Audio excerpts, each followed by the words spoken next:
Hi guys, in today's Easy Tech Steps video, I'll show you how to change folder colors on a MacBook running macOS 26.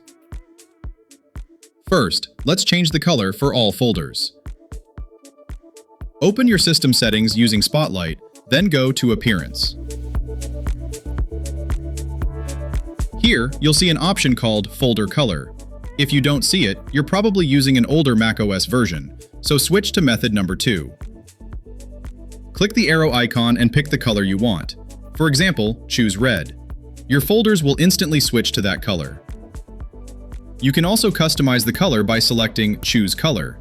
Drag the sliders to adjust hue and saturation until you like the result, then click outside the color panel to apply the change.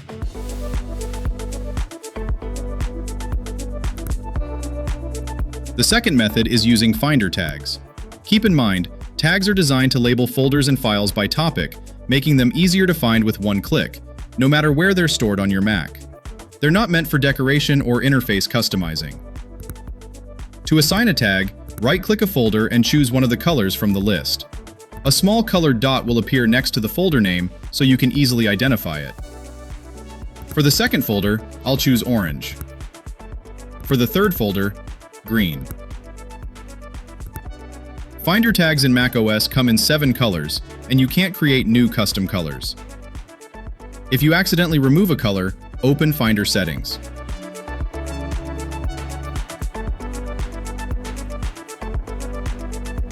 Switch to the Tags tab to add it back.